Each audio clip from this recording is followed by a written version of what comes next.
Good morning. My name is Derek Lackey. I am the chairman of the Response Marketing Association. Um, and I'm also the managing director of Newport Thompson. And we stand at the intersection of privacy and marketing.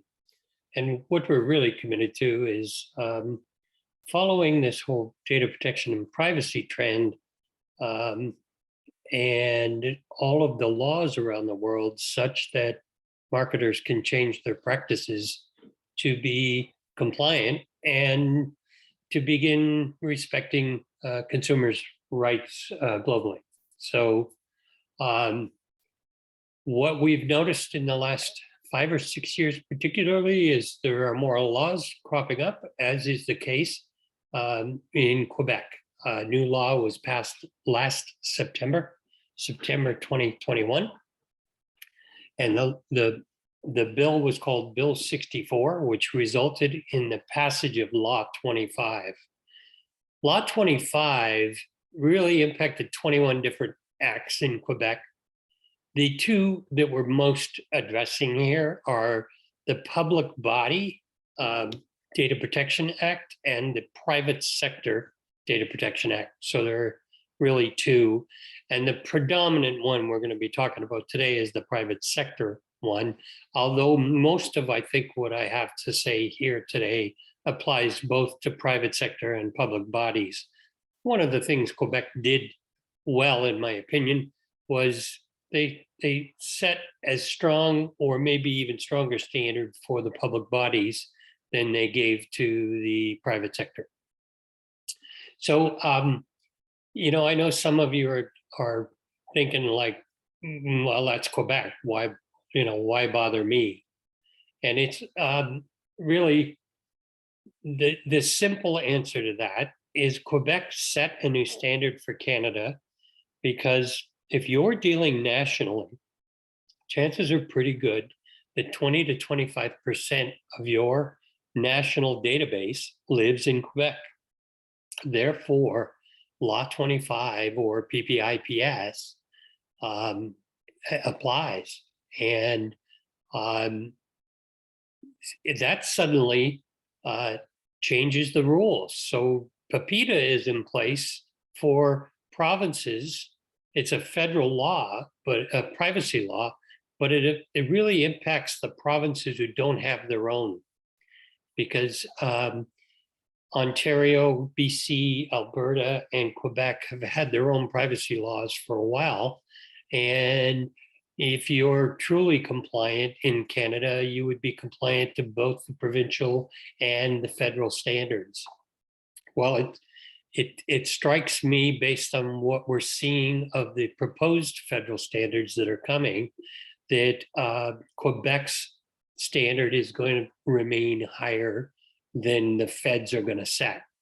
So I would suggest to my clients, and do on a regular basis, that if you're compliant to Law 25, you will be in good stead across Canada. So I just wanted to get that out of the way up front. And please do know that the slides we share and the recording will be made available to everybody. I'll follow up with an email at the end of this. And I'd like to also thank our sponsor, which is Safeguard Privacy. Safeguard Privacy is a automation platform that helps a company figure out the percentage compliant they are against a specific law. And so, for example, you could buy the license for the GDPR, and by answering sets of questions, you could determine whether your organization is compliant or not. And indeed, you could get right down to what percentage compliant you are and what you should be working on next. So thank you to Safeguard Privacy. And I may be able to say more about that as we talk about the automation towards the end of this presentation. But for now, let's go back here and see what we'll cover today. So I appreciate that you're all busy and taking time to understand this. I really appreciate you being on the call. We're going to talk about the 10, what I'm going to call new obligations. Some of them may not be brand new, but they're now being enforced. And I think that that's the point to all of this. What the biggest change Law 25 made was they actually now have an enforcement body. So the Access to Information Commissioner will have enforcement powers, just as the CRTC has enforcement powers under CASL. The CHI will have enforcement powers under Law 25.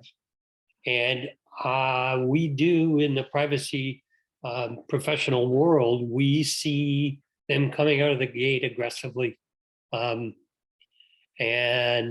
Let's talk a little bit about enforcement before we talk about these obligations.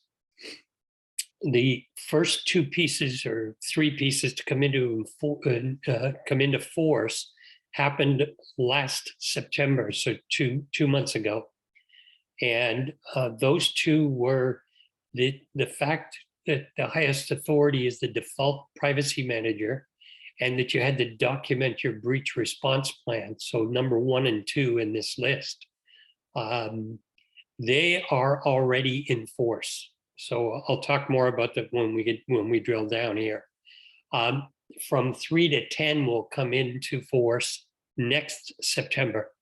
So I like the way Quebec did this, bringing the law into force in chunks to allow us to prioritize our compliance programs and our implementation of new practices to basically construct a privacy management program. Most companies don't really have a formal one. And what's going to be required under these new laws is you're going to have a documented privacy management program in place, staff trained, and fully operationalized.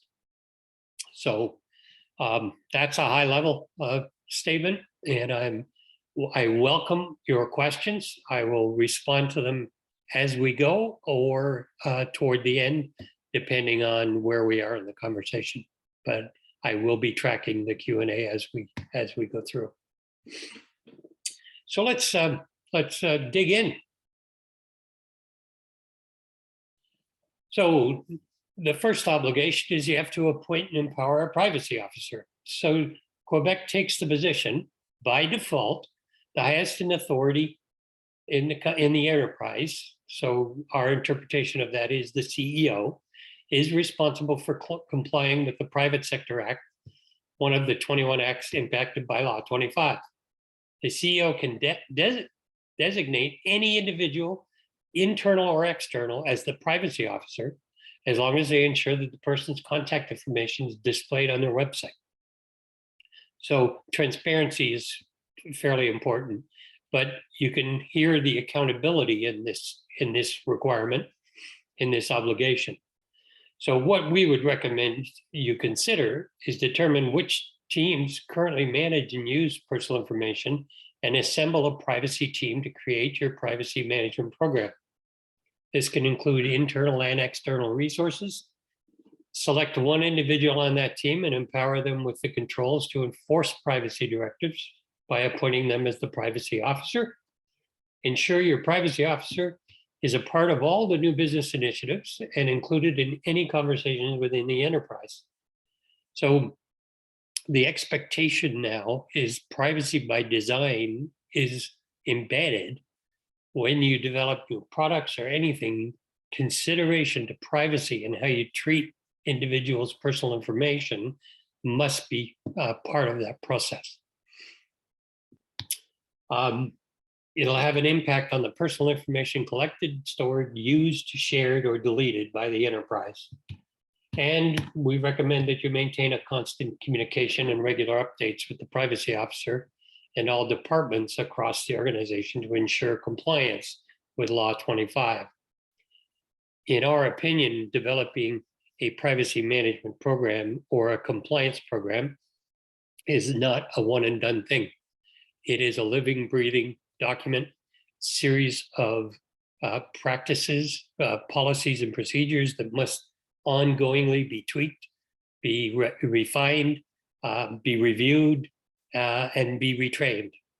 So we see privacy management program as a continuous improvement process. This, we believe, will be one of the significant initial enforced. I think we will see some CEOs get fined very early. And to be clear, they won't fine the company, they'll fine the individual executive. And I think we're going to see the CHI make some examples of this particular section of the law. The reason, by the way, for the highest authority is that we believe that when Quebec reviewed the GDPR enforcement over the last 5 years, they noticed that one of the biggest problems in enforcing the GDPR is that the C-suite was not involved in privacy. And so they mandated it. They didn't give the C-suite a choice. And they're being applauded around the world by data protection and privacy professionals as being progressive, and that being a very smart addition to the Law 25. Number two, which came into force September 22nd this past year, was, let me just check the cues here.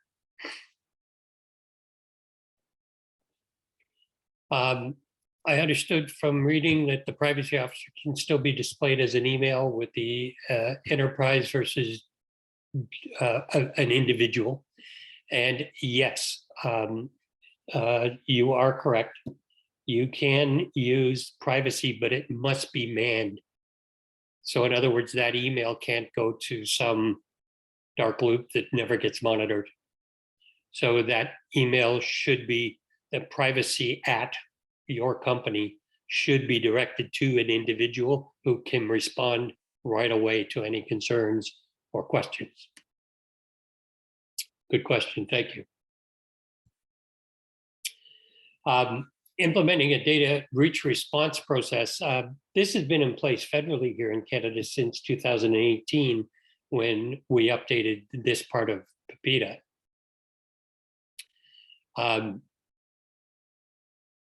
Basically, what Quebec has done is expanded what we've known as a data breach or a security breach to include privacy, data, and security, and they've collectively called them confidentiality incidents.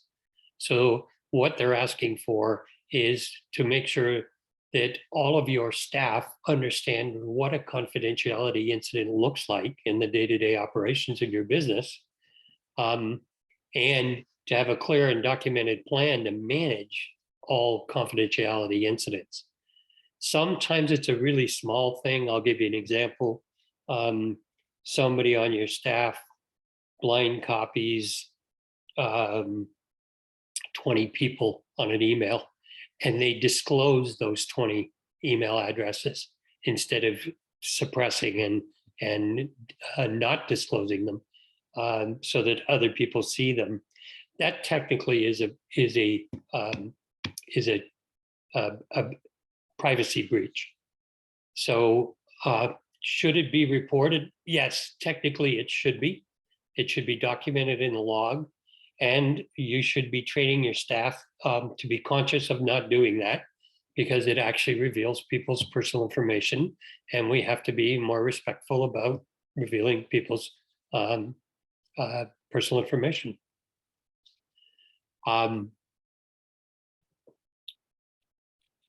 Within each organization, we have to develop templated breach notifications so that relevant individuals are sent messages effectively and promptly. That includes the CHI. If there is a risk of serious harm potential, in your opinion, you should be informing the CHI and they should be helping guide you in your active dealing with that breach, whatever it is, whether it's a data breach, a privacy, or a security breach. And then they want you to audit and learn from your mistakes. So if you see the same kinds of things showing up in your logs as you log these breaches or these confidentiality incidents, you can start to make changes to your policies and procedures.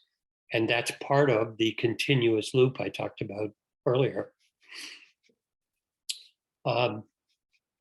Before moving on, we'll deal with another question. As a marketing agency, we don't collect PII directly as we act on behalf of our clients. Would we still need to have a privacy manager? Or will we have to ensure that our clients have privacy manager and page in place?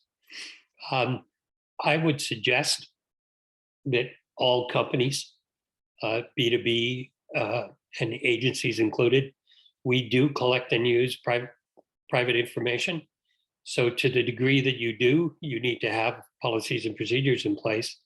Quebec did have a little carve out for, actually it's a large carve out, for if you're only dealing with people's business title, business address, and business email, it is not considered personal information. So it's a bit of a B2B carve out, but do be careful with it, because when you start profiling clients doing e-commerce, for example, you're starting to get into personal information that is way beyond their business title or their business email address.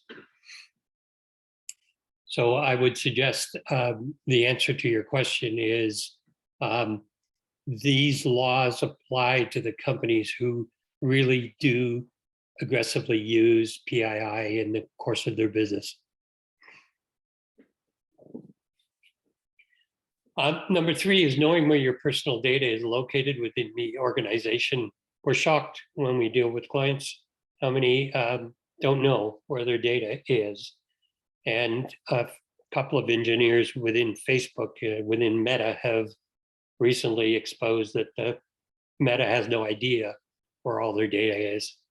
And I think, for the most part, most companies are in that position. If they were to answer that question honestly, they're not sure. So the very first process we recommend with any company is understand what data you hold, how you use it, and when you delete it, what your retention policies are for that. All of these laws require you to have clear statements of purpose. So if you're going to collect something, you have to tell people that you're collecting it from, why you're collecting it, and what you're going to use it for. You have to be far more transparent. It used to be if we could just snag your email address, we could do whatever the hell we wanted with it. And, that's all changing now. Now, when I grab your email address, I have to tell you what I'm going to do with it in order to be legal doing something with it. And it's the same for the rest of the personal data that we collect from people. So times are changing, and we're slow in changing. We're 20 years. I was just asked my opinion in a panel where this is going. And I thought every 20 years we update privacy laws, and that's going to shift to every 10 years. And as technology speeds up, which it inevitably will do, that will shift to every 5 years. These laws will be updated. So I don't think these are going away. These are only going to get more stringent and more difficult to keep up with. So business needs to know where your personal data exists in their networks and various software, and they must ensure that their levels of security protecting the personal information is of the highest default level. So if you're going to bother collecting and using personal information, then you actually are going to be held to a whole new standard of securing that information. So it stands to reason, if you're not using something anymore, if the data is old and not relevant to your marketplace today, delete it. So delete old and useless data. And again, we've got clients who, when the answer to, what's your retention policy, it's forever. It's like we don't delete data because we might use it somewhere. Well, because that is now against the law, that is not a good strategy. So you should, when you collect data, you should make a decision how long you need to keep it. There are outside circumstances. For example, anything involving revenue. Revenue Canada requires you to keep data for 7 years. So your retention policy on transactional or retail should be 7 years. But after 7 years, there's no reason to keep that data. You should develop secure policies and procedures as part of your privacy management program. Every law in the world, from the GDPR to Quebec's law to, I believe in COPITA, has qualifications to document your policies and procedures. And most of us have not done that. And it is a rigorous part of, you must be able to prove that you have policies and procedures in place. And the only way to do that is to document them. You should be anonymizing data in order to use it as a business intelligence data. They're not saying that we can't roll this stuff up and use it as BI to determine, how to better serve our customers and all of that stuff. They're saying anonymize it or de-identify it in order to use it as aggregate data. And there are standards within the industry for what is considered de-identified and anonymized. And indeed, the law does distinguish between anonymized and de-identified. Anonymized is it's virtually impossible to return it back to identifiable information, whereas de-identified, if you add a couple of factors to that, you could probably figure out who the person is. So that is the difference. Sorry, somebody's hand just went up. Bruno, if you want to ask a question, please use the Q&A and I'll do my best to respond to it.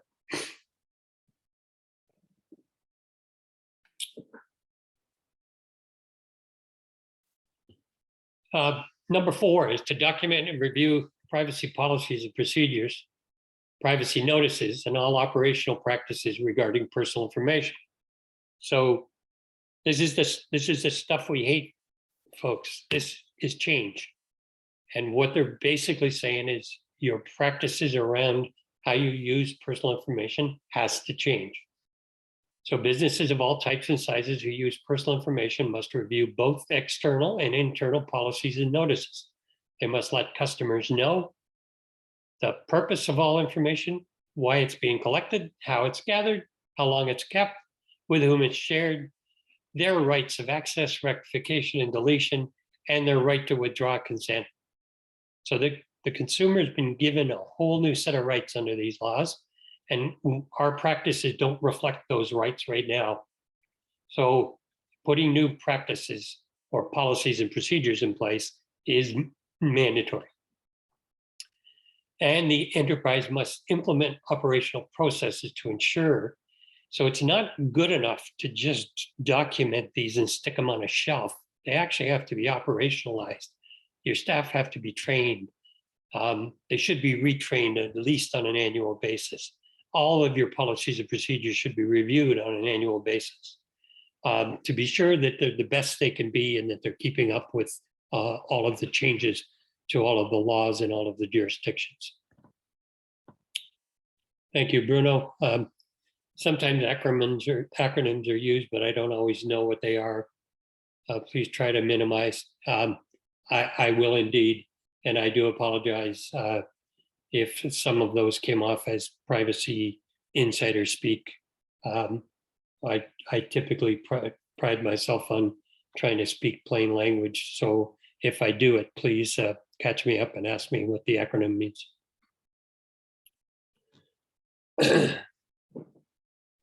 One of the other things we want to do here is document your process for conducting privacy impact assessments. This is actually written into the law that if you make any substantial changes to adding a software vendor, for example, you deploy a new software as a service, you're now obligated to understand their approach to privacy, how they protect personal information. Do they operate to the same level you do? Are their policies compatible with yours? Because as soon as you take them on, they now become your weakest link. Any major changes to your network, you should be doing a privacy impact assessment. And what a privacy impact assessment is, in short, is it helps you think through all of the implications of the privacy of the personal information that's contained within that network, or on those databases, or within that software. What could go wrong? And if it did go wrong, what would we do about it? How would we handle it? So we haven't really thought that through when we collect people's data in the past. And all of these new laws, all of the latest ones that we've seen for privacy and data protection, have required privacy impact assessments. If you can't prove that you thought it through, they take the position that you didn't, and likely the result is going to be a fine. Examine all of the impacts on all parties: collecting, storing, using, sharing, or deleting, and all categories of personal information, with special emphasis on minors and sensitive data. Sensitive data is things like political orientation, sexual orientation, race, all of the kind of high level stuff. Believe it or not, they don't consider credit card information as sensitive data, but they do your sexual orientation. So be familiar on what's meant by minors and sensitive data, because those two categories of data have to be treated with even more care than normal, what we call personal information. Important, delete what you no longer use. Have practices in place that cleans up your data on a regular basis.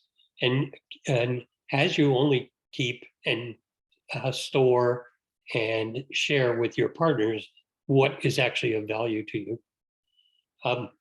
And we really collectively need to be more transparent.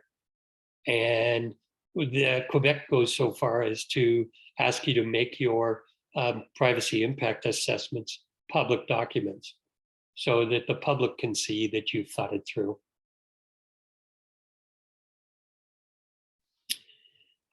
You're going to hear me say this throughout, the remaining part of this year, as everybody starts coming into compliance with the Quebec Law 25. Document, operationalize, and train. Those are really the action words: document, operationalize, and train. That theme will come through in most of what any privacy professional is going to be telling you to do going forward. This is probably one of the toughest parts of any compliance program we've put in place for a client. Is we've never had to manage consent before. We just said, oh, yeah, of course we have consent, but we never had to prove it. Even under CASL, to a fair degree, it hasn't been enforced stringently enough and aggressively enough, unfortunately, for us to really be able to confirm that we actually have consent and prove it. These new laws are not just asking us on email, they're asking us for all personal information we keep on an individual to be able to have consent to do what we want to do with that, and to have a record of it. And, I don't know about you guys, but certainly when I looked at the Response Marketing Association and my own company, we did not have methods of managing and recording consent in place. So, and you can go crazy with this one, because if you think about all of the personal information that we collect on an individual and all of the various consents we need, um, trying to do this without automating this through a consent management platform like a preference center, we'd probably drive ourselves crazy, and our staff. So, you know, the we've found a couple of good uh, consent management or preference management centers, and we've partnered with them to help our clients figure out how to manage and record the collection of valid consent. In the case of Cassie, which I'll introduce it towards the end, um, they actually have a consumer portal where your consumer is going in can change all the different types of consent they want to give you. They can go in and manage it themselves, and it plugs into everywhere you keep and use data, so that if I give you consent to email me X, Y, and Z, your email lists are informed that I only want X, Y, and Z, and to not send anything else other than that. So I like the way automation's going, but we're in the very early stages of the automation for all of this stuff. Engage a flexible preference center and allow customers easy access to set and change their consents as they apply to your business. That's the cleanest way. That way your staff never have to get their hands dirty. Once it's set up, the consumer tells you what they want, and that's all your staff can do with that data. Maintain immutable records and integrate customer preferences with all systems and software that process personal information on your behalf, and maintain logs to export for investigations by authorities. So these preference management centers, they do all of this. You can actually extract what my preference was. If you think it through, no investigation is going to happen within your practices that doesn't involve what happened 6 months or 12 months ago, because always the enforcement office is going to be looking at a particular point in time. So you have to be able to prove at a particular important point in time that Derek Lackey gave you these consents. So being able to pull a log off the consents on a particular date for a particular individual becomes a critical factor. And if you can't prove it, the authorities take the position it never existed. So managing and recording the collection of valid consent is going to be an issue that we're all going to have to address. And we're all going to do it in our own ways. But certainly the best way I've seen to do it is with a preference management center. And then we have to implement processes for transfer impact assessments. So with most of these data protection and privacy laws, transferring data across borders, provincial or international, is becoming an issue. And indeed, Quebec has built that any information on Quebec residents that is moved outside of Quebec, the company moving it is expected to understand the jurisdiction it's moving it to and be confident that the laws are substantially similar to the protection that Quebec provides that citizen, or don't transfer it. So a transfer impact assessment, much like a privacy impact assessment, really walks you through understanding the environment. So for example, a practical example, if you're dealing with an organization keeping Quebec's citizens' data in a cloud instance in the US, so MailChimp have no Canadian cloud, they just have a US cloud, and you have Quebecers in that database.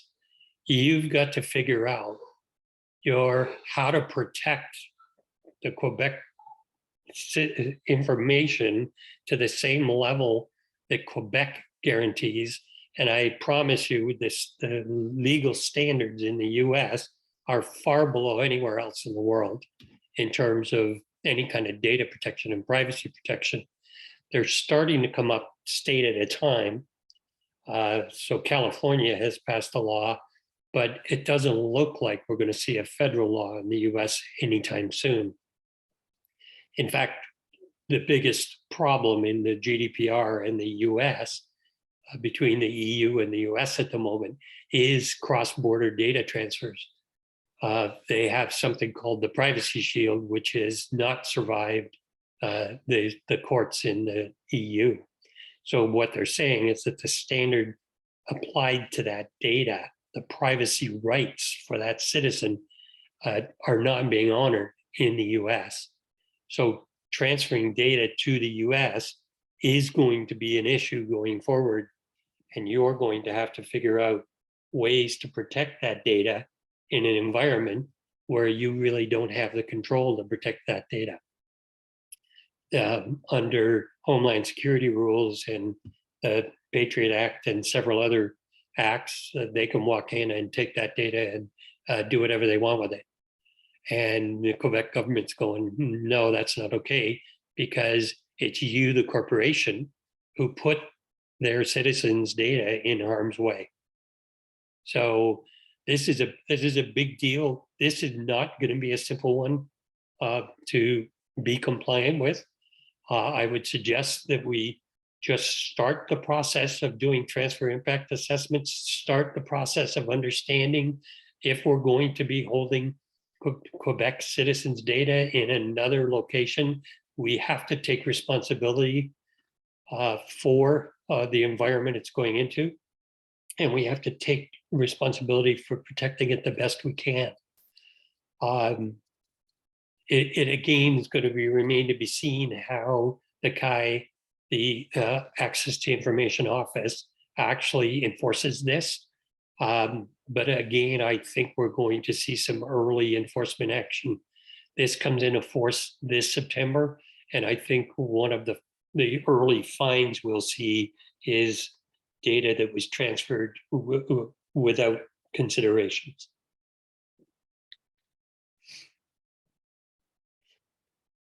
Number 8, design and implement a data subject access request process. In Europe, they call it a DSAR. Bill 64 is fashioned very much after the GDPR, the General Data Protection Regulations in the EU. And indeed, Quebec has given the data subjects or Quebec citizens a ton of rights. And the main one is they have the right to access any information you hold about them. Pepita's had that in place for a long time without any really enforcement behind it. What the difference is going to be is Quebec is going to have enforcement behind it. So it's suddenly going to become important for you to have a data subject access request process all figured out. So the rules really call for you to respond within 30 days. If I called up Rogers, for example, and said, tell me everything you know about Derek Lackey, I guarantee you the way Rogers is currently construed with their management of data in a ton of different places, that would be an almost impossible question to answer within 30 days. Somehow they're going to have to change their data practices in order to be able to answer the simple question, what data do you have on me, to any individual within 30 days. And if you fail to do it within 30 days, you can and likely will be fined. This, we have found, is one of the high enforcement areas under the GDPR. And we expect, again, the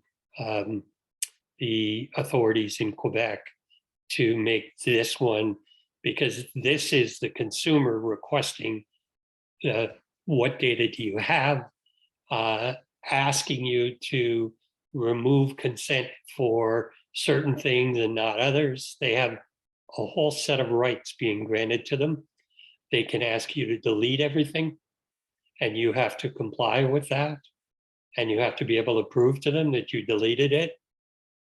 So there's a whole bunch of, again, kind of new things that we've never had to have practices and policies and procedures for, that we now have to think about.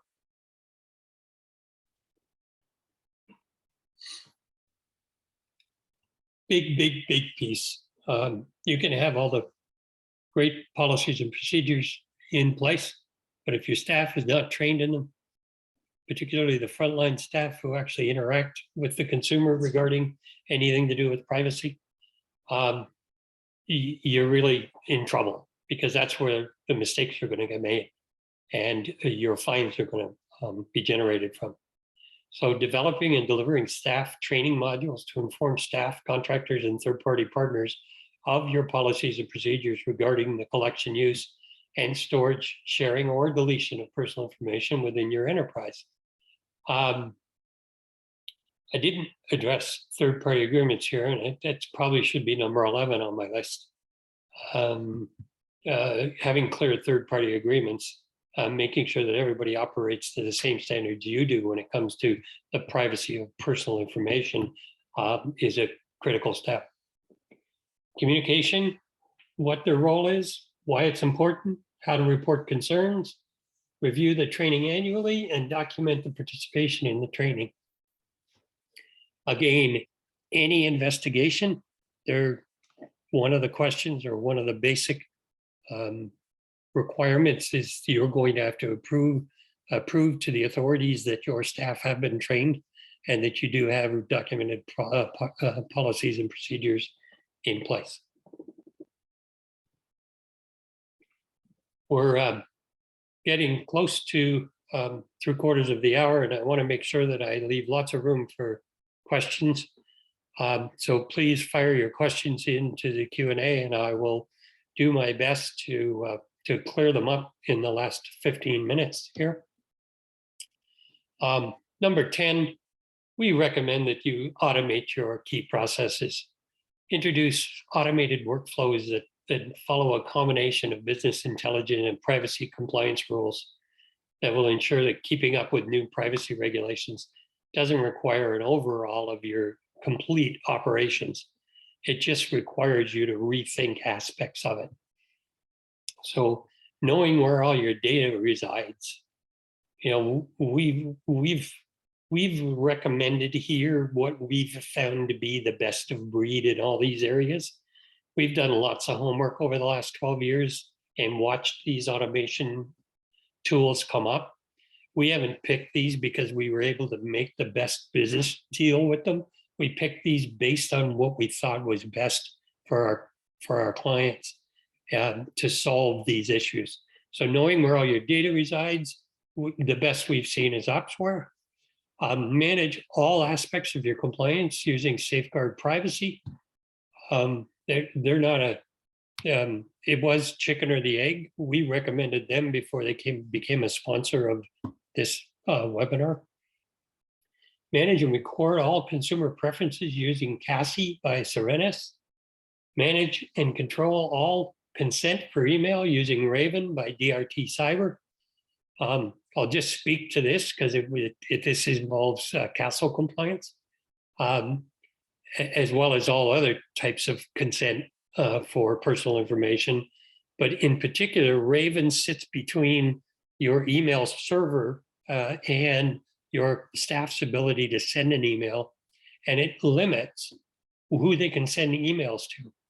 So if you don't have consent registered in your system, I can't email.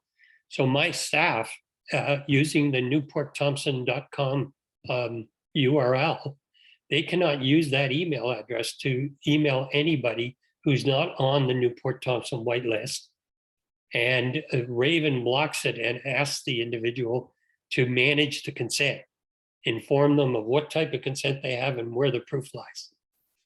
And if they don't have it, they shouldn't be emailing. So we found it to be a very useful tool in actually being compliant with CASL. Empower the creation and viewing of your privacy and security policies and procedures and PIAs and third-party agreements. We've just found Zavanta, and I've been looking for this, or the team has been looking for this for years. Zavanta is a very promising technology that allows you, it's basically document management on steroids. So we're now at the Q&A stage, and I welcome any questions. I know I just hit you with a ton of stuff, and there's still time. So there's 10 months left between now and September.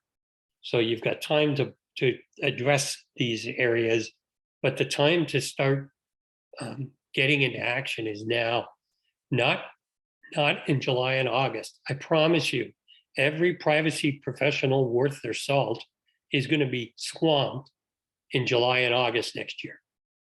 Because as this final step of Law 25 comes into force in September 22nd next year, leading up to it, we're going to start to see more press and more people talking about it and more companies being aware that they've got obligations, and all good privacy professionals are going to have a full dance card. And so the time to start addressing it is now, when you can actually do something about it. These changes they're asking us to make are not simple changes. They're not just, they can't be done in weeks. It's going to take months to write these policies and procedures in a way that's meaningful to your organization, to really reconsider how you treat personal information within the organization. Indeed, even to discover what personal information your organization actually has. That's all going to take time. So give yourself time, start to get engaged in the conversation now. And I think the real implications to your senior management make this a must-have rather than a nice-to-have.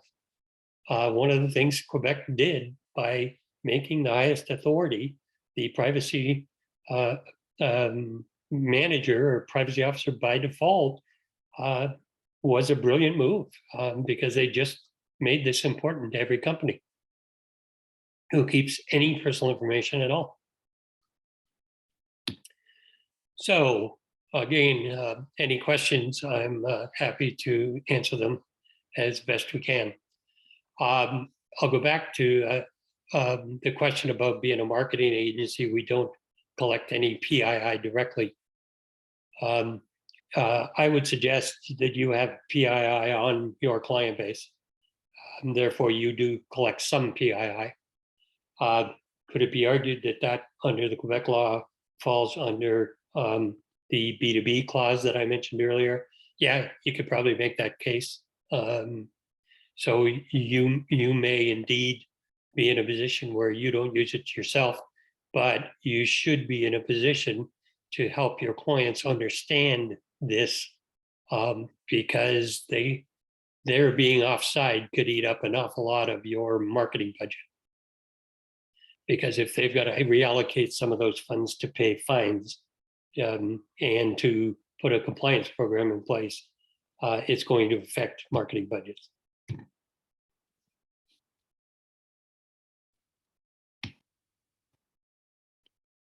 All right, look at this.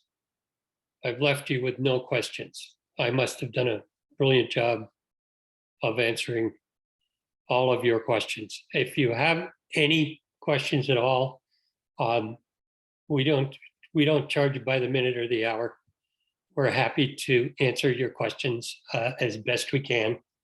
And certainly if you want to meet internally and talk to your team about a collective set of concerns that you might have, and you want to schedule a 1-hour call, we'd be happy to do our best to answer your primary concerns and in a free 1-hour call.